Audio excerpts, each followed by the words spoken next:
kita jumpa lagi di OTM Channel. Halo para pelajar yang hebat, apa kabar kalian semua? Semoga selalu tetap sehat ya, dan tetap bersemangat dalam mengikuti pembelajaran.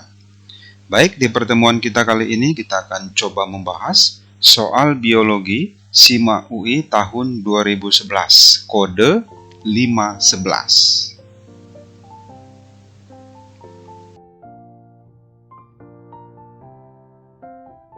Baik, mari kita mulai dari nomor 13. Organel sel yang tidak bermembran adalah, mari kita lihat membran pada organel sel itu kita bisa klasifikasi, ada yang memiliki 2 membran, kemudian 1 membran, dan ada yang tidak bermembran. Yang memiliki 2 membran antara lain ada kloroplas, mitokondria, nukleus. Kemudian yang hanya 1 membran itu antara lain badan mikro, peroksisom, lisosom, dan vakula. Kemudian yang tidak memiliki membran itu ada sentrosom, mikrofilamen, mikrotubulus, dan ribosom.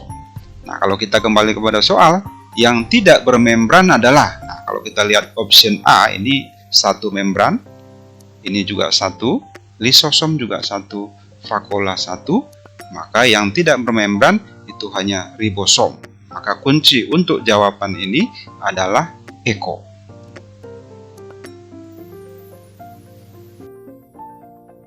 Nomor 14. Di bawah ini adalah sebuah grafik batang yang menggambarkan pemaparan periode gelap dan terang. Bagian yang berwarna hitam menunjukkan gelap, dan bagian yang tidak berwarna itu adalah yang menunjukkan terang. Berdasarkan grafik, tanaman yang tergolong short day plant atau tanaman berhari pendek. Nah, ini kalau kita lihat fotoperiodisme, ini adalah kebutuhan cahaya untuk proses pembungaan pada tanaman-tanaman tertentu. Kita bagi menjadi tanaman berhari panjang, berhari pendek, dan tanaman netral. Nah, sesuai soal kita, tanaman berhari pendek atau short day plant itu untuk masa pembungaannya itu memiliki periode terang lebih pendek, kemudian masa gelapnya lebih panjang. Contoh tanamannya misalnya seperti tanaman kanabis atau ganja, kemudian kapas, padi, tebu, dan bunga krisan. Nah, jadi kalau kita kembali kepada soal, tanaman berhari pendek sesuai dengan grafik batang ini berarti dia masa gelapnya mesti lebih panjang daripada masa terangnya ya. Option A kurang tepat, option C juga kurang tepat, option D, nah di sini ada titik terang kurang tepat, yang E juga kurang tepat ya. Maka kalau kita lihat yang paling tepat pada grafik ini adalah bola.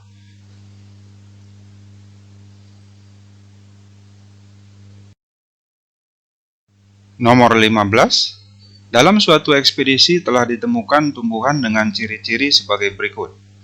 Yang pertama, tidak memiliki kayu, daunnya menyerip, kemudian tidak berbunga, batangnya roset, kemudian daun muda menggulung. Jika Anda diminta untuk menduga tumbuhan apakah yang ditemukan tersebut. Nah, kalau kita lihat berdasarkan option yang ada, yang pertama, tumbuhan Angiospermae. Tumbuhan Angiospermae adalah tumbuhan biji tertutup. Ini termasuk tumbuhan yang sudah berkayu ya, jadi ini kurang tepat. Kemudian monokotil itu juga sudah ada kayunya. Kemudian kalau kita lihat yang C ya. Yang C itu adalah tumbuhan Pteridophyta. Ini adalah tumbuhan paku. Cirinya dia tidak berkayu, daunnya menyirip, tidak berbunga, batangnya roset. Ya, batangnya roset itu maksudnya adalah pelepah-pelepah daunnya itu mengelilingi batangnya seperti pohon kelapa ya, kemudian pohon sawit. Nah, ini termasuk ciri dari tumbuhan paku atau Pteridophyta. Dan satu lagi ciri khasnya adalah daun mudanya menggulung. Nah, ini yang tepat untuk option ini.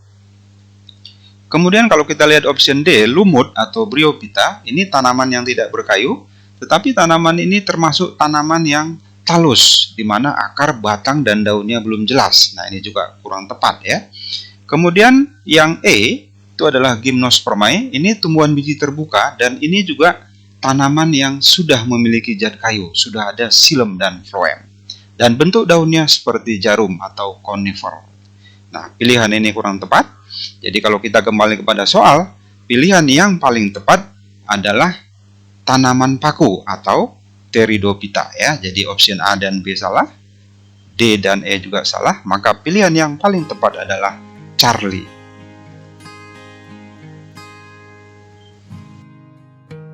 Nomor 16, terenggiling manis javanica merupakan salah satu spesies langka yang dilindungi di Indonesia.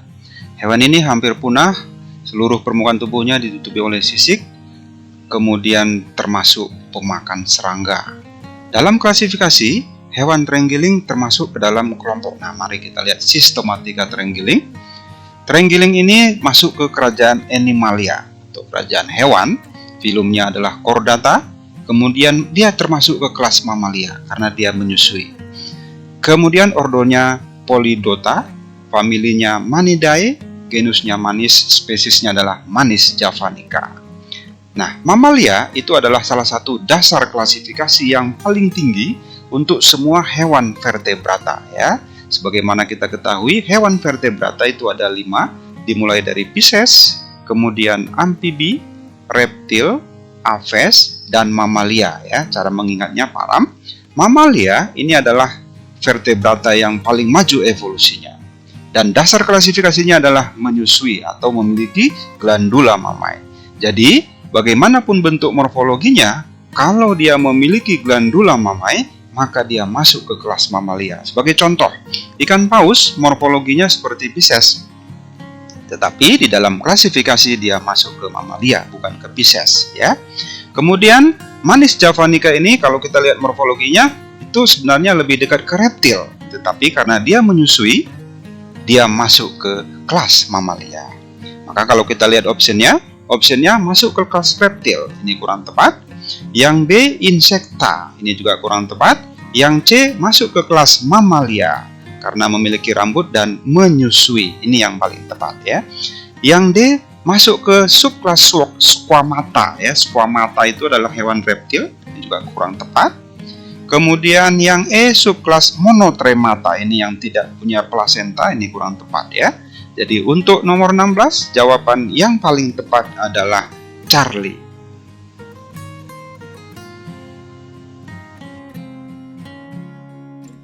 Nomor 17, fungsi dari neuroglia adalah. Nah, ini adalah karakteristik neuron.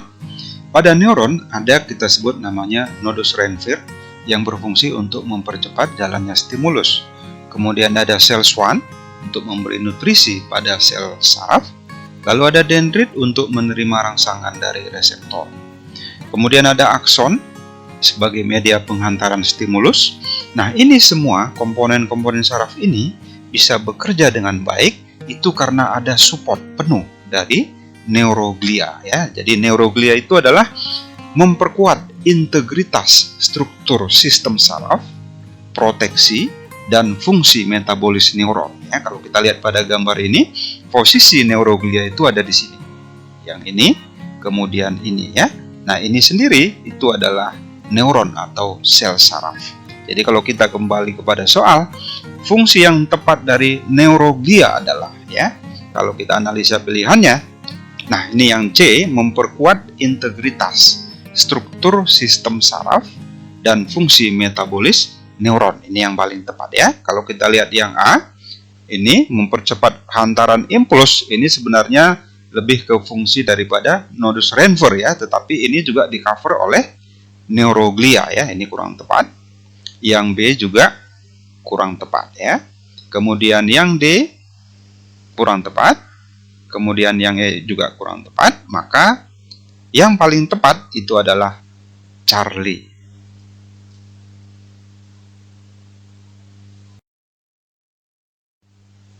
Nomor 18. Lapisan sel mati yang terdiri atas beberapa lapisan jaringan epidermis pada akar udara tanaman anggrek dan berfungsi sebagai jaringan penyimpan air adalah.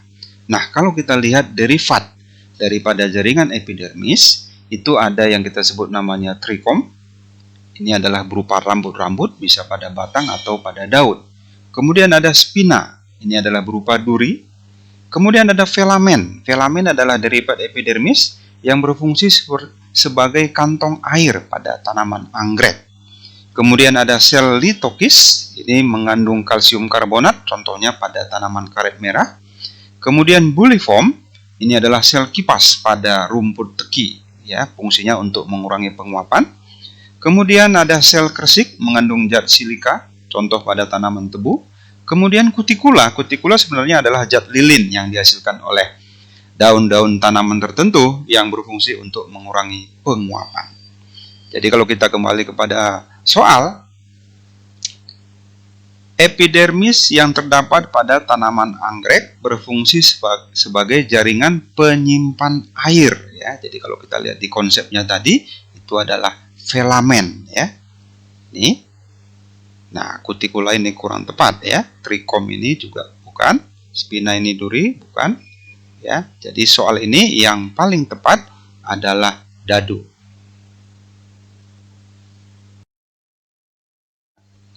Nomor 19, suatu mikroorganisme menunjukkan pertumbuhan yang terbatas pada suhu 27. Nah, kalau kita lihat grafik pertumbuhan mikroba versus suhu, ya. Kita bisa lihat di gambar sebelah, di mana tadi dia suhu minimalnya yang masih bisa beraktivitas itu adalah suhu 27, kira-kira di sini.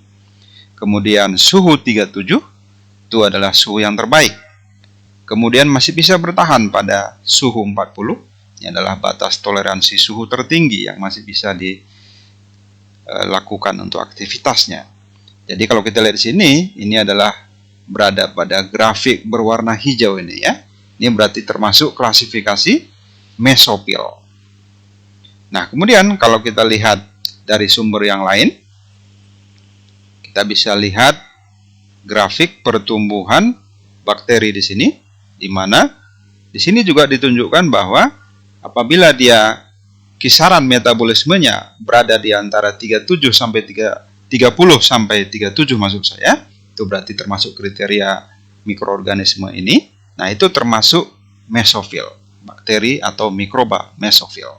Jadi kalau kita kembali kepada soal, kelompok mikroorganisme tersebut itu masuk ke bakteri atau mikroba mesofil. Ini adalah suhu terendah, kurang tepat, ya. Ini termotoleran, suhu tertinggi yang masih bisa ditoleransi. Termofilik ini pada suhu tinggi, mikroba yang hidup pada suhu tinggi. Psikotoleran ini adalah suhu terendah yang masih bisa ditoleransi. Jadi kalau kita lihat pilihan yang paling tepat, itu adalah bola.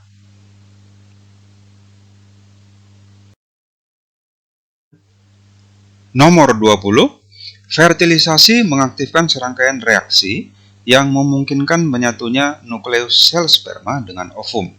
Berikut adalah reaksi yang terjadi kecuali. Nah, kalau kita lihat reaksi apa saja yang terjadi pada proses fertilisasi, itu antara lain ada reaksi akrosomal, yaitu sekresi akrosom oleh sperma untuk menembus zona pelusida pada ovum.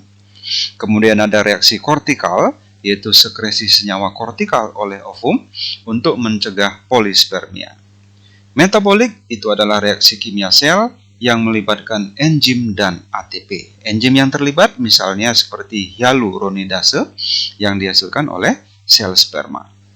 Polispermia sendiri itu adalah masuknya sel sperma lebih dari satu ke sel telur, dan proses ini dicegah oleh kortikal yang dihasilkan oleh ovum tadi.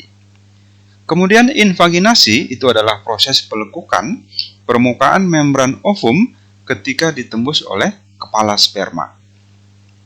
Jadi kalau kita kembali kepada soal, pada proses fertilisasi, manakah yang tidak benar, ya? Jadi kalau kita analisa, akrosomal ini bisa terjadi, kortikal juga ada, metabolik juga ada, kemudian polispermi, nah ini dicegah tadi prosesnya oleh hormon kortikal. Kemudian invaginasi itu adalah proses melekuknya permukaan membran ovum ketika ditembus oleh kepala sperma. Jadi kalau kita lihat pada soal ini, yang paling tepat adalah dadu.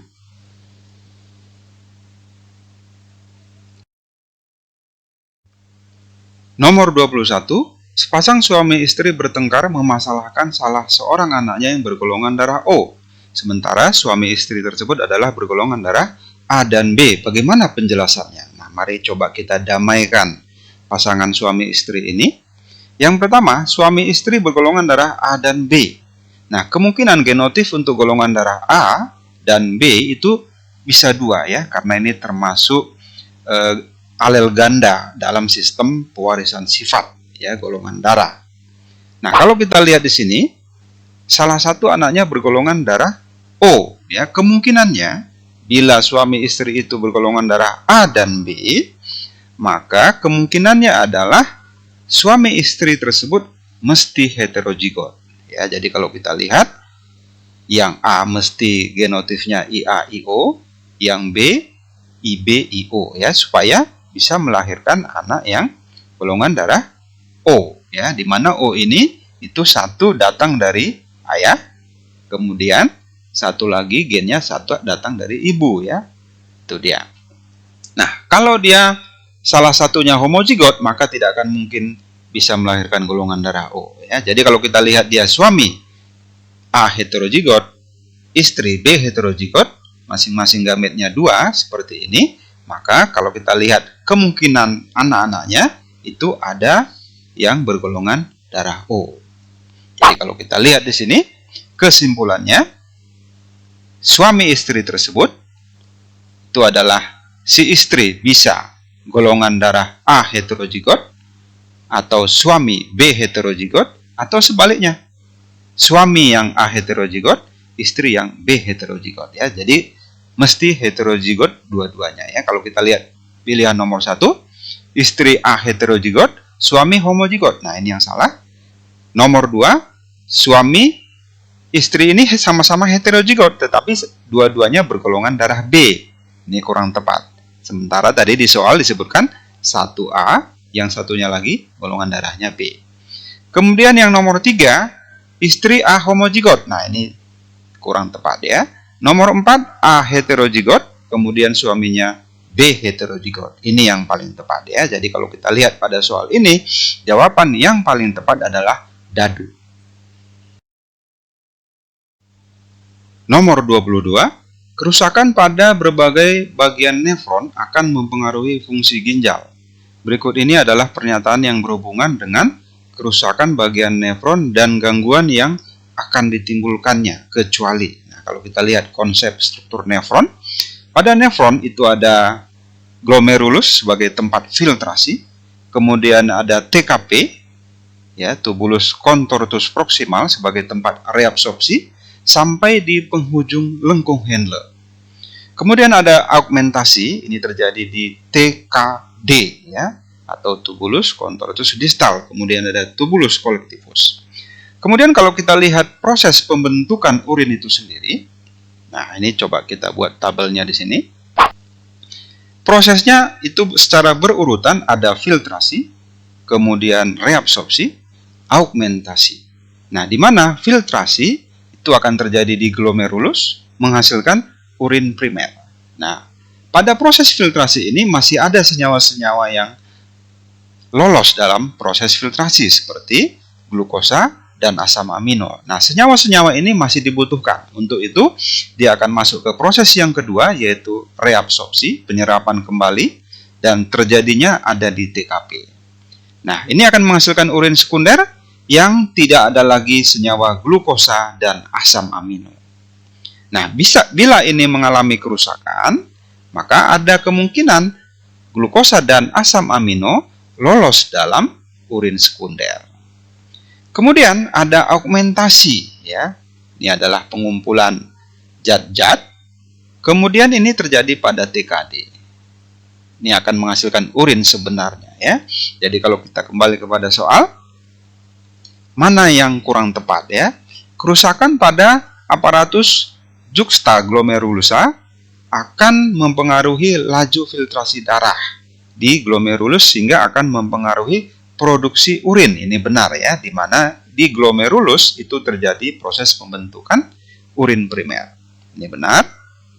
Kemudian kerusakan pada tubulus proksimal akan menghasilkan urin yang sangat encer. Nah, ini kurang tepat ya. Kemudian kerusakan pada duktus pengumpul menyebabkan ginjal tidak mampu menghasilkan urin yang pekat. Nah, ini benar. Kemudian kerusakan pada lengkung Henle menyebabkan urin tidak mengandung protein dan gula. Ini kurang tepat ya, karena Dengkung Henle itu masih perpanjangan dari proses reabsorpsi. Ini juga kurang tepat. Jadi kalau kita lihat pada soal ini, jawabannya yang salah itu adalah nomor 2 dan nomor 4. Jadi jawaban untuk soal ini adalah Charlie.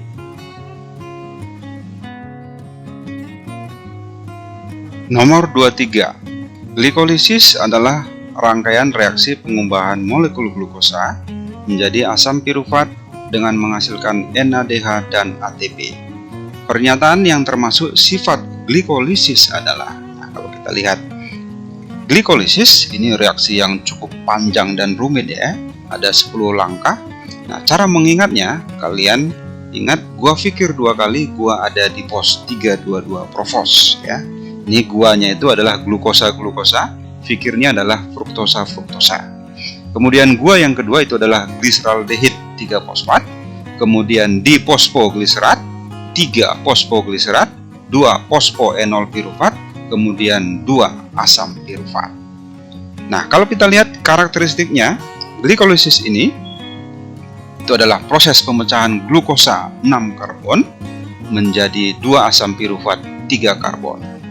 Prosesnya terjadi di matriks sitoplasma atau sitosol. Berlangsung secara anaerobik.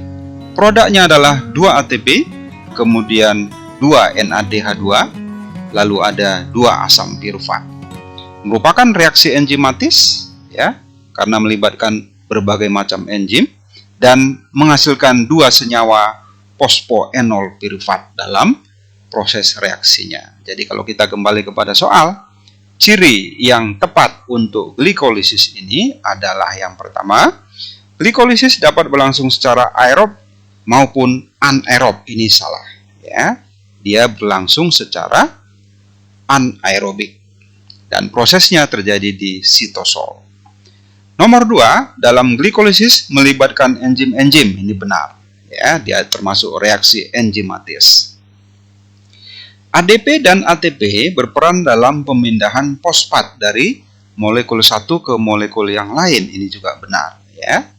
Kemudian nomor 4, pelepasan air menghasilkan 2 senyawa fosfoenol pirufat yang masing-masing memiliki ikatan fosfat berenergi tinggi. Jadi kalau kita analisa soal ini, nomor 1 tadi salah ya, nomor 2 betul, nomor 3 betul, nomor 4 betul ya. Jadi kalau kita lihat jawaban ini untuk soal ini tidak ada ya, karena yang benar adalah nomor 2, 3, dan 4. Nomor 24, pernyataan yang benar berikut ini adalah, nah mari kita lihat sesuai optionnya. Yang pertama kita lihat pilihan nomor 2 ya. Pilihan nomor 2 ini yaitu tentang kerja saraf parasimpatik. Saraf parasimpatik itu dalam hal denyut jantung dia berfungsi untuk menurunkan, seperti kita lihat pada gambar sebelah ya. Kemudian mari kita lihat struktur jantung. Ini kaitannya ke option nomor 1. Nah, ini adalah jantung kita. Jantung kita terdiri dari 4 ruangan, 2 serambi, 2 bilik. Nah, kemudian di antara serambi kiri dengan bilik kiri itu terdapat katup bicuspidalis. Kemudian di antara serambi kanan dan bilik kanan terdapat katup tricuspidalis. Ini sering juga disebut namanya katup atrioventrikuler karena memang berada di posisi antara atrium dengan ventricle. Nah, katup ini berfungsi mencegah darah kembali ke atrium pada saat sistol. Jadi ketika sistol itu adalah saat ventricle berkontraksi untuk mengeluarkan darah dari ventricle. Kalau yang sebelah kiri nanti menuju ke seluruh tubuh, kemudian bilik kanan nanti menuju ke paru-paru. Jadi nomor 1 betul. Kemudian kalau kita lihat nomor 3, katup semilunaris. Katup semilunaris itu posisinya di sini. Jadi dia ada di bilik kanan dan bilik kiri. Nah, fungsi dari katup ini adalah untuk mencegah aliran darah kembali dari aorta dan dari arteri pulmonalis. Nanti kalau dari arteri pulmonalis ini darah yang masuk ke paru-paru. Kemudian aorta ini darah yang masuk ke seluruh tubuh. Jadi fungsi katup ini adalah mencegah supaya darah tidak kembali ke ventricle. Jadi aliran darah kita selalu searah ya, dari atrium ke ventricle. Kemudian dari ventricle ada yang menuju tubuh, ada yang menuju paru-paru. Nomor 3 betul. Kemudian nomor 4, otot-otot jantung bekerja dengan sendirinya. Ini betul, karena jantung kita dikontrol oleh sistem saraf otonom. Jadi, semua ini betul ya. 1, 2, 3, 4 betul. Maka jawabannya adalah Eko. Oke, terima kasih para sahabat hebat sudah menonton video ini. Salam sehat selalu dan tetap semangat. Nantikan video-video menarik berikutnya hanya di OTM Channel. Jangan lupa like, subscribe, dan bunyikan tombol lonceng.